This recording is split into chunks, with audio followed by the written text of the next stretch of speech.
Y bueno, vámonos pues, vamos a hablar un poco de un tema que me pareció interesante.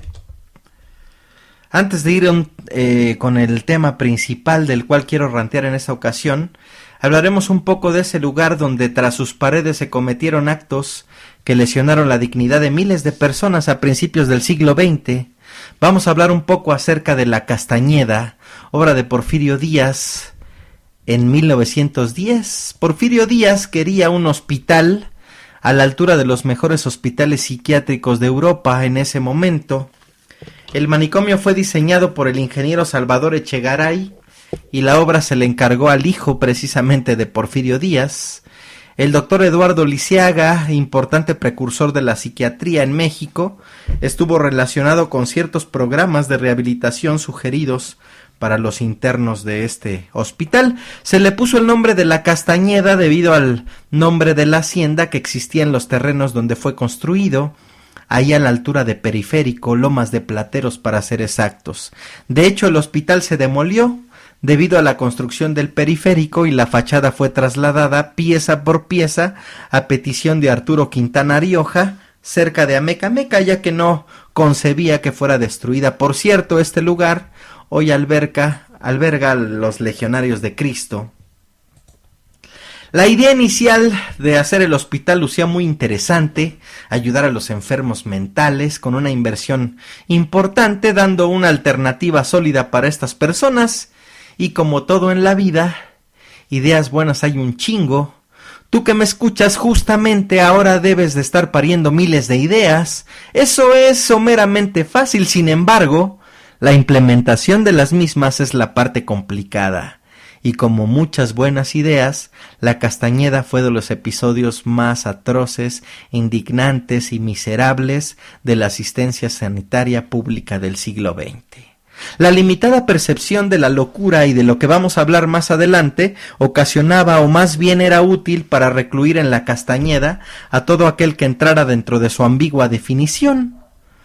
Chequen la definición de locura, güey, en ese tiempo. Locura es una enfermedad que distorsiona el funcionamiento de la mente. Quienes la padecen manifiestan incoherencias en el lenguaje y desequilibrio humoral expresado en los desórdenes físicos del cuerpo. Y bueno, el hospital se dividía en pabellones. El pabellón de pacientes distinguidos. Aquí se alojaban miembros de familias acomodadas, que no tuvieran antecedentes penales y que no presentaran comportamientos agresivos. Pese a que la institución ofrecía atención pública, recibía donaciones por parte de los familiares de estas personas. Evidentemente, entre mejores donaciones dieran, entre más donaciones dieran, pues ellos podían meter ahí hasta su chingada madre, ¿no? También estaba el pabellón de observación, donde estaban los pacientes de primera vez por periodos breves de tiempo, hasta que se les diagnosticaba o se les... Ahí hagan de cuenta que era el filtro, güey. Los pacientes distinguidos, los del primer pabellón, no pasaban por este pabellón de observación en su primera visita, sino que eran remitidos a su pabellón particular. Tampoco los pacientes remitidos por la policía se alojaban aquí. El reglamento establecía que para el momento del ingreso, los pacientes debían de contar con un certificado médico que certificara, valga la redundancia, que por ejemplo el paciente no sufriera de infecciones, pero muchas veces las instituciones de beneficencia pues no remitían a sus pacientes cumpliendo este requisito. Estaba el pabellón de los pacientes peligrosos. Esta área estaba destinada a los pacientes agresivos y criminales remitidos por la policía. Estaba el pabellón de los epilépticos. Estaba el pabellón en el que seguramente estarían muchos güeyes, muchos políticos y muchos pendejos que ven las lavanderas y esas mamadas, que era el pabellón de los imbéciles. Con esta designación denigrante se asignaba a los pacientes con retraso mental evidente. Pabellón de pacientes infecciosos, aquí se recluía a los pacientes en los cuales se había confirmado la presencia de tuberculosis, sífilis, lepra, tifoidea, De manera arbitraria, las exoservidoras eran remitidas a esta área sin que necesariamente se hubiera comprobado que sufrieran alguna enfermedad infecciosa. Voy a cerrar el pinche Facebook porque, cómo chingan. Es más, déjenlos cago. Chingando, carajo.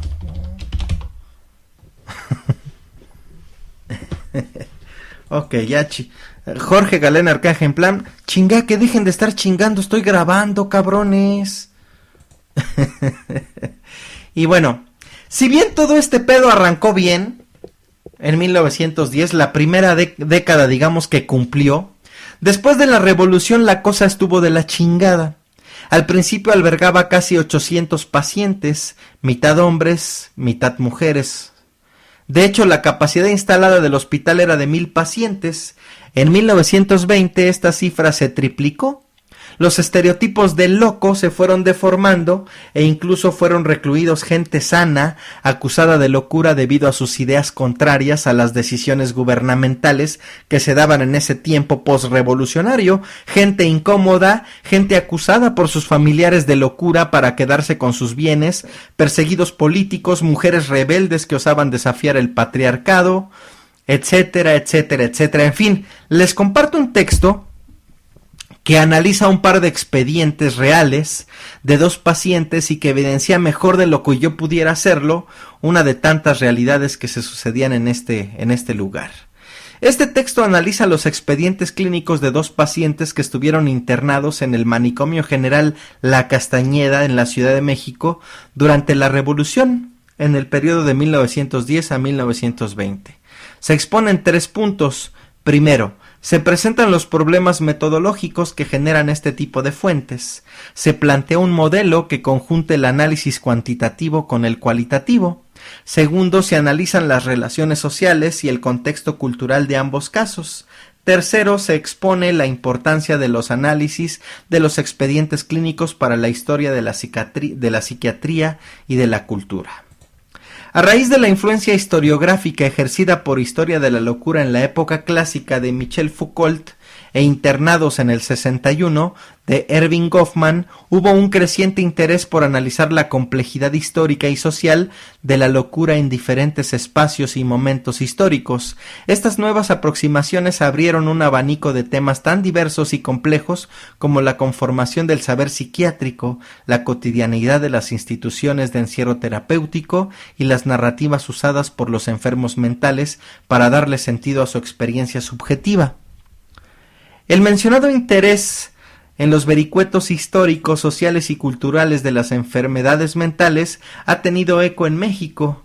Si bien existen estudios sobre la locura durante la época colonial, la mayoría de las investigaciones recientes se han abocado al siglo XX, eligiendo como escenario principal el Manicomio General La Castañeda, la institución psiquiátrica más importante de México en el siglo XX, que como ya les dije fue fundada en 1910, y en el marco de las celebraciones del centenario de la independencia, y también clausurada en 1968. Las posibilidades analíticas han sido diversas. A través de numerosos artículos, Cristina Sacristán ha señalado la forma en que se adelantaron las múltiples reformas jurídicas, administrativas y terapéuticas de la Castañeda en el marco de políticas de salud propias de cada gobierno.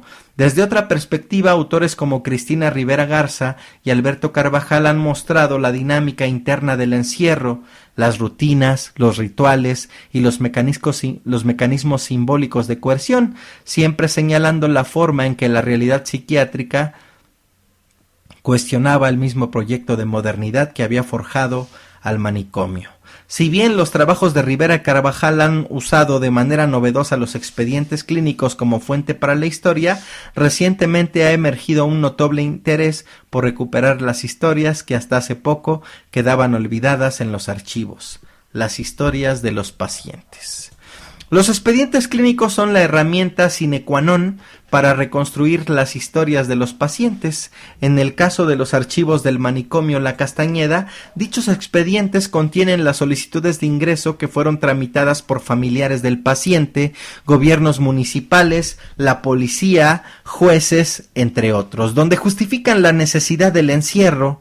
También encontramos las historias clínicas en donde los médicos registraban minuciosamente los antecedentes familiares del interno, las enfermedades que había padecido, la forma en que se hicieron manifiestos los primeros síntomas de la locura, los resultados de la detallada observación clínica y al final se emitía un diagnóstico y se sugería un tratamiento. Pero bueno, antes de adentrarnos en todo esto, que la verdad es que me parece bien interesante y bien importante compartirles, pues pónganle pausa a esta mamada y pregúntense, ¿qué es la locura para ustedes?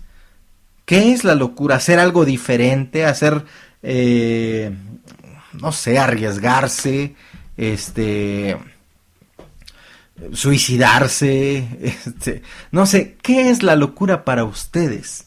¿Qué es, güey? ¿O qué les han hecho creer que saben acerca de la locura? Podría en algún momento caer o caminar sobre la acera de la locura cualquier cantidad de personas. Como vimos en el episodio de la dimensión desconocida, la locura será no aceptar una realidad que te están diciendo que es lo que debe ser. La locura es querer cambiar al mundo, un mundo que desde tu perspectiva loca, enferma, a juicio de los demás, no es el mejor. Estar loco es realmente desconectarse de la Matrix. Analícenlo y prosigo. En algunos expedientes podemos encontrar cartas de las familias o amigos del interno dirigidas a sus parientes o a las directivas de la institución. Dichas misivas buscaban justificar el encierro, solicitar el alta haciéndose responsable de los cuidados que el interno requiriese o reclamar por algún atropello. También encontramos numerosos reportes elaborados por empleados de la institución en donde informan sobre eventualidades en la vida del paciente. Finalmente nos encontramos con algunos textos escritos por los mismos locos, entre comillas.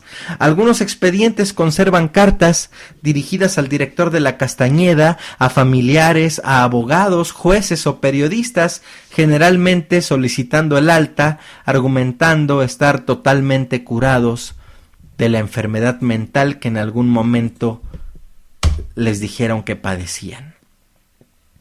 Otras cartas conservan poemas y dibujos hechos por los mismos pacientes. En ocasiones, cuando el interno sabía escribir, los médicos le recomendaban redactar su propia autobiografía con el objetivo de que ellos mismos señalaran, según su propia perspectiva, las razones que habían desencadenado la supuesta enfermedad mental.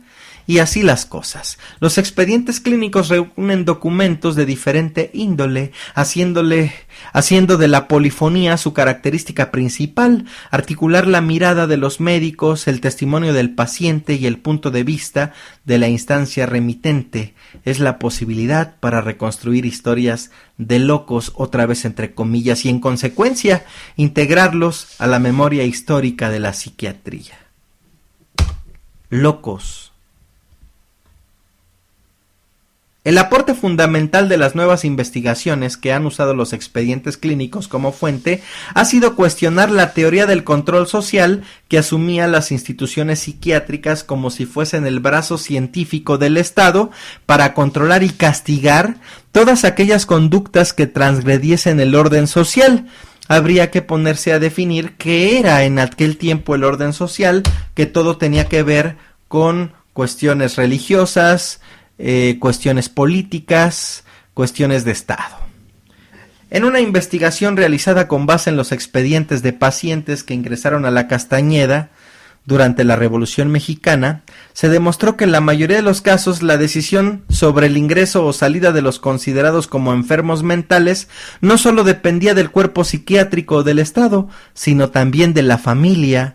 Ellas eran las que en un momento dado optaban por cederle al Estado el control y cuidado de sus enfermos mentales. Había ocasiones en que las familias pedían el alta de su pariente loco y se hacían responsable de los cuidados que fuese necesario dispensarle.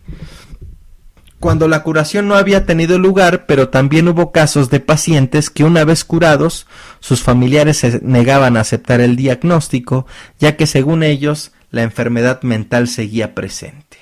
Este fenómeno es una muestra de que la internación psiquiátrica estaba presidida por una definición social y cultural de lo que se consideraba como locura. Precisamente por eso les digo que hagan el ejercicio. ¿Qué es la locura? Hoy, la locura sigue siendo una definición social y cultural. Realmente la locura ya no se juzga loco a todo aquel que hace muchas cosas que no son normales, entre comillas, y cuando en algún momento pone en riesgo el equilibrio de alguna institución o de algún lugar o de algún país o de alguna escuela o de lo que sea, entonces ya se diagnostica loco y entonces así es como se los quitan de en medio. En consecuencia, llegamos a argumentar que las familias se apropiaban de la institución psiquiátrica de acuerdo a sus propios intereses y o necesidades. Los expedientes clínicos, lejos de plasmar una rígida estructura vertical que regía las relaciones de poder entre médicos y pacientes, nos hablan del tejido social detrás de la locura, de las nociones de normalidad y anormalidad usados por la sociedad, de los patrones culturales para definir el tipo de locura que merecía el entierro, es decir, a qué pabellón los mandaban. Estos documentos nos permiten reconstruir la dinámica del triángulo de poder que estaba detrás de cada internación. Primero, la relación del interno con su contexto inmediato, que suele ser la familia. Segundo, la relación entre la institución psiquiátrica encabezada por los médicos y el interno mismo. Y tercero, la relación entre el personal del manicomio y la entidad remitente. Los problemas metodológicos. El gran problema a la hora de abordar estos documentos es de carácter metodológico. ¿Cómo evitar perdernos en los detalles interesantes e íntimos propios de cada caso y no perder la visión de conjunto, no perder la objetividad?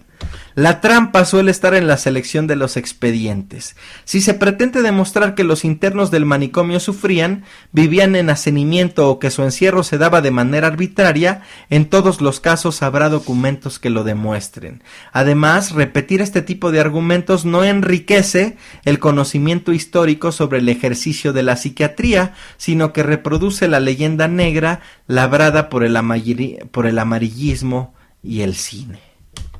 En busca de argumentos que puedan ser llevados a un grado de generalización, hemos utilizado las herramientas básicas de la estadística a partir de una muestra del 20% de los 6.614 pacientes que ingresaron entre 1910 y 1920. Hay un dato que nos permite cuestionar un imaginario que se tiene sobre la Castañeda. De todos los que entraron en este periodo, el 58.2% salió vivo de la Castañeda por varios motivos. Según reza en los libros de registro, por mejoría, porque no tenían nada, porque no regresaron del permiso que se les habían dado, porque se fugaron, el alta por solicitud de la familia, se curaron, y otros porque ellos mismos solicitaban el alta.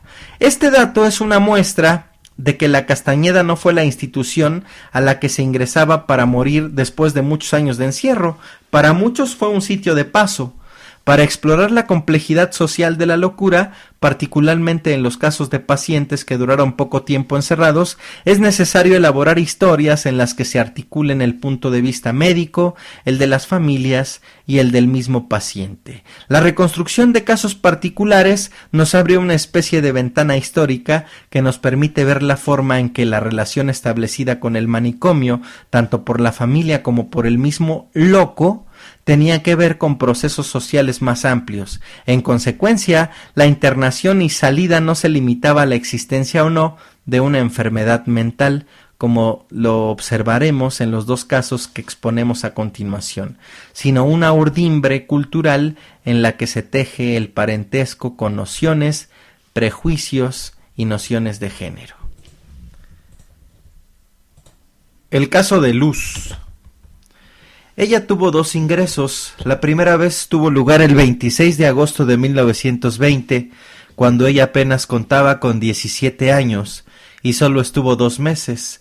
En cuanto a sus antecedentes, quedó registrado lo siguiente en la historia clínica. El padre parece haber sufrido ataques epilépticos y murió atropellado por un tranvía. A ella le gustaba el vino y ha tomado en ocasiones hasta embriagarse.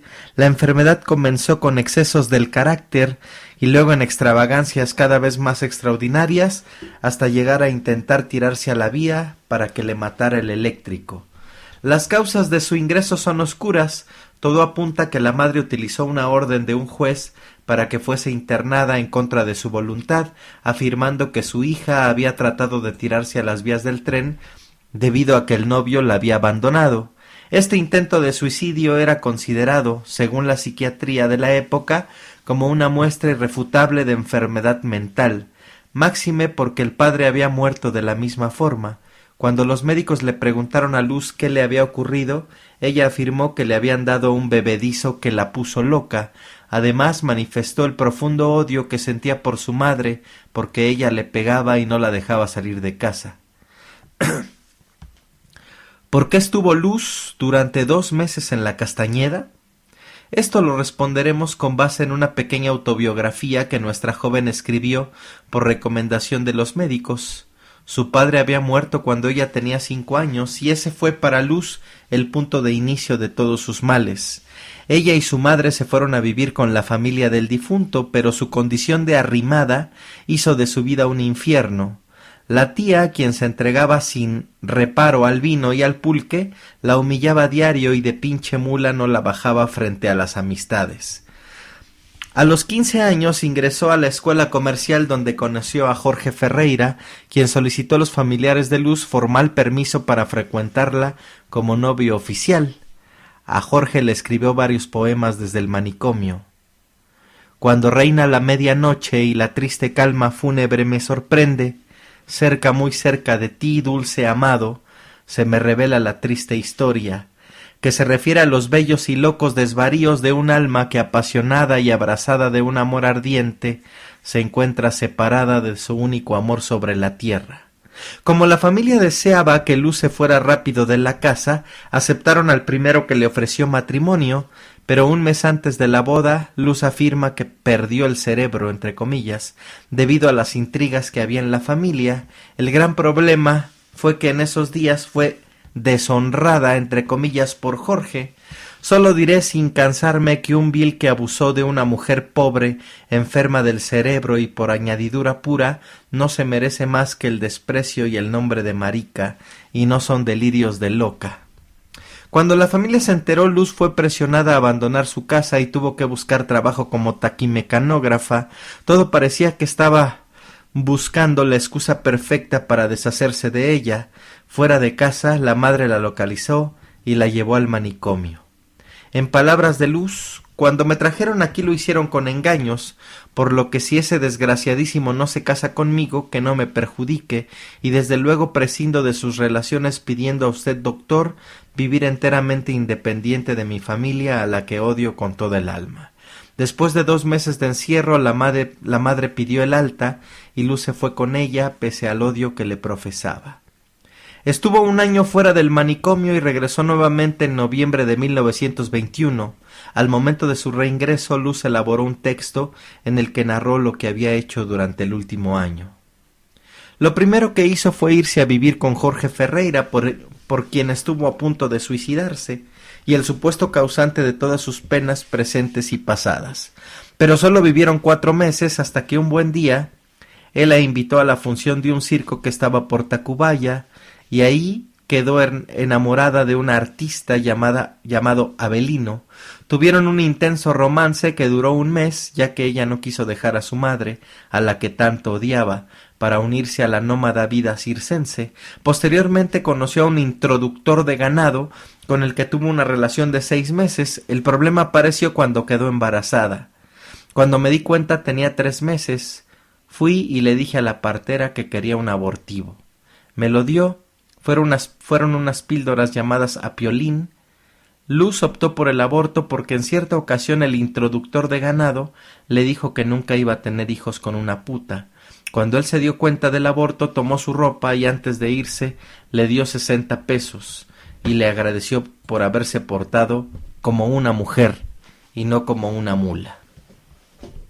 Sin pareja ni familia, Luz decidió irse a trabajar a un prostíbulo a las calles Progreso 56 y ahí estuvo de pública y tuvo entre sus clientes hombres decentes que le daban 5 pesos por un rato de sus servicios.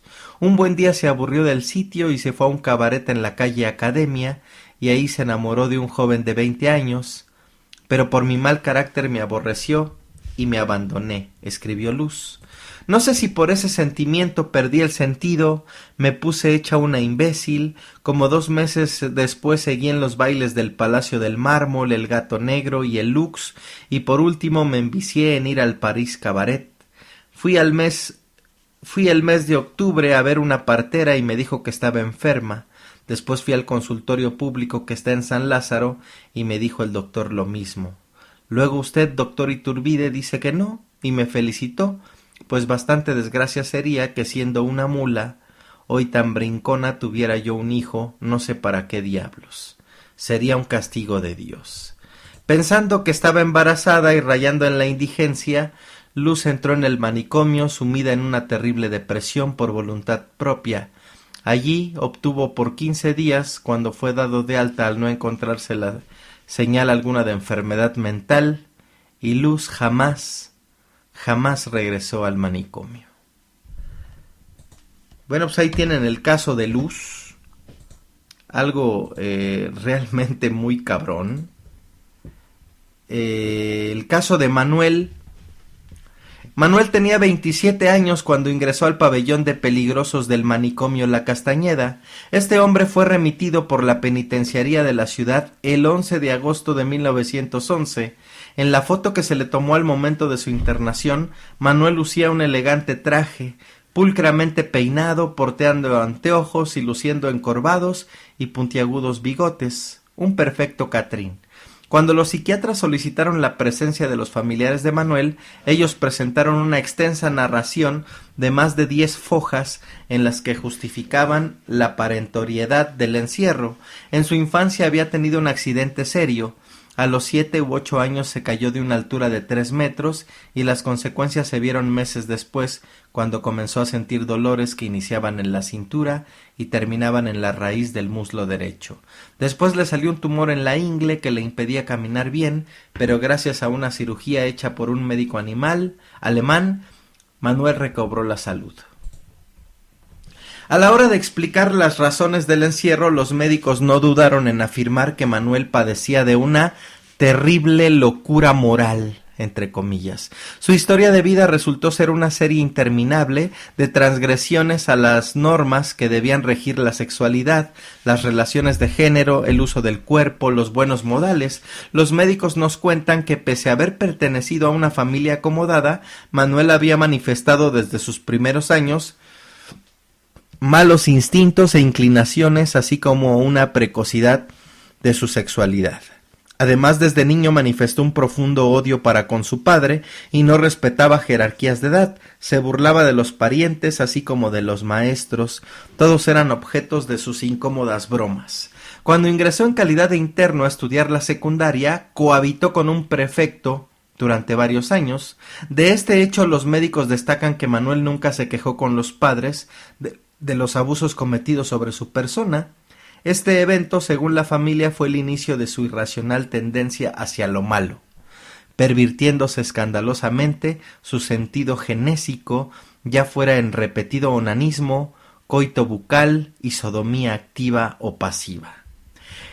Entre las numerosas manifestaciones de la perversión, entre comillas, de Manuel, se narra que el primer intento de violación lo cometió cuando tenía 13 años. Los demás antecedentes morales no son expuestos en el expediente, que por respeto al secreto profesional decían. Después del mencionado intento de violación fue a parar a la correccional, donde sus compañeros de encierro le dieron muy mal trato, por ser de una clase social más elevada, y ahí se inició en el alcoholismo. Cuando salió de la cárcel buscó periódicamente el servicio de prostitutas hasta que un buen día robó al padre. Huyó al puerto de Veracruz y después de varios días en las cantinas perdió lo robado. Anduvo por varias ciudades en trabajos que le duraban poco debido a que solía robar, ya fuera el establecimiento o a los clientes, hasta que terminó en la mendicidad. Viajó a Orizaba y allí encontró a su hermano. Se fue a vivir con él. En dicha ciudad decidió ofrecer sus servicios sexuales a otros hombres y así conseguir algo de dinero. Fue consignado en la prisión de Santa Cruz de Bravo en Quintana Roo por ebrio, incorregible y fumador de marihuana. Solo pasó ahí unos meses, volvió con sus padres unas semanas hasta que los robó otra vez. Viajó a Estados Unidos donde cayó nuevamente en la miseria. Siempre dormía en casas en construcción. A su regreso a México buscó nuevamente el servicio de las meretrices. Sin embargo, éstas se quejaron ante la familia, ya que según ellas narraban, Manuel esperaba que se durmieran para lanzarles cubetazos de agua fría, insultándolas y maltratándolas con el fin de excitarse para cohabitación. Pasó el tiempo y en 1911 se asoció con otros hombres para dedicarse a robar y asaltar, pero fue capturado y llevado a la penitenciaría. Su comportamiento desviado llamó la atención de las autoridades del penal, quienes decidieron remitirlo al manicomio por puto. Una vez sometido a la minuciosa mirada pericial de los psiquiatras de la Castañeda, estos afirmaron que nada se ha encontrado que justifique su permanencia en el establecimiento.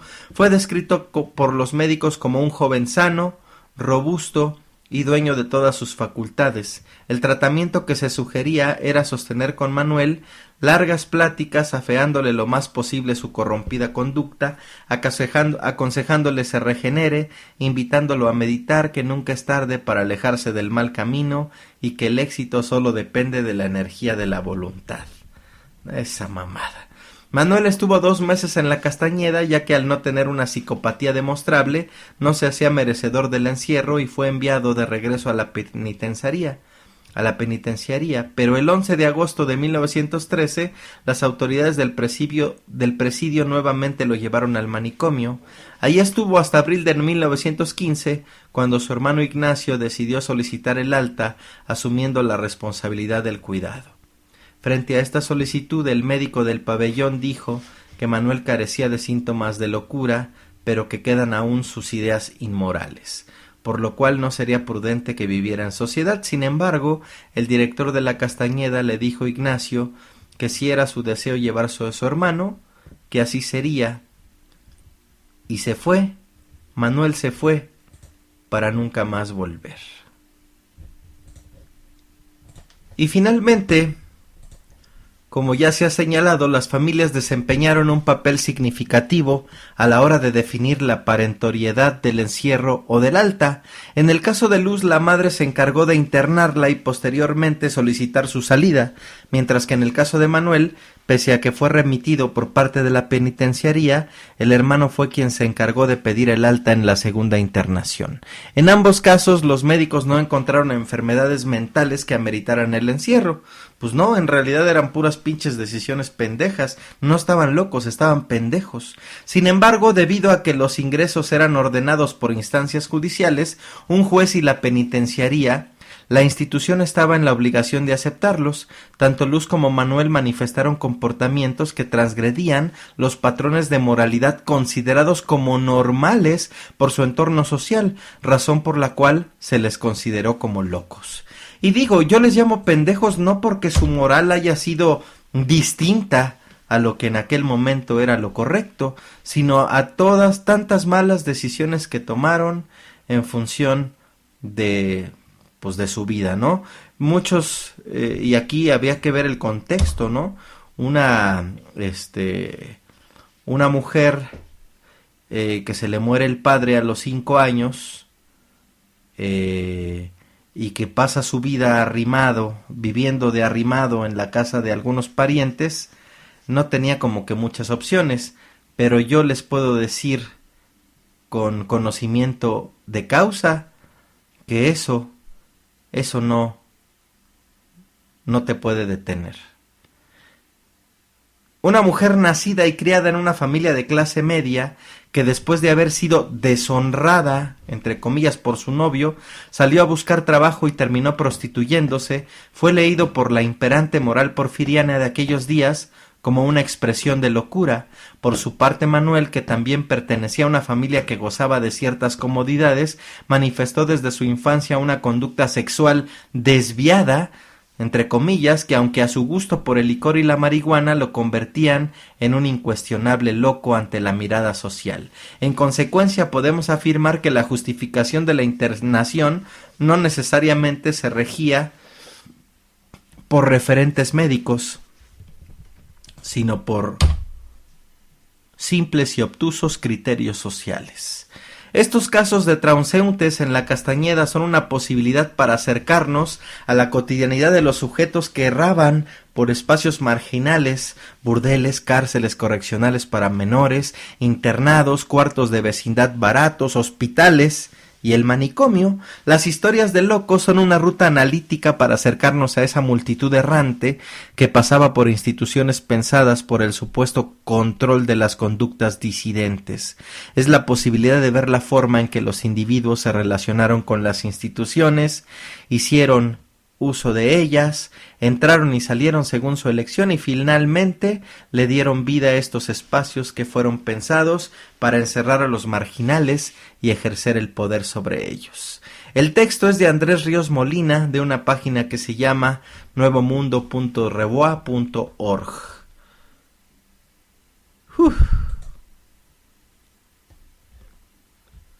Está cabrón. ¿Qué es estar loco?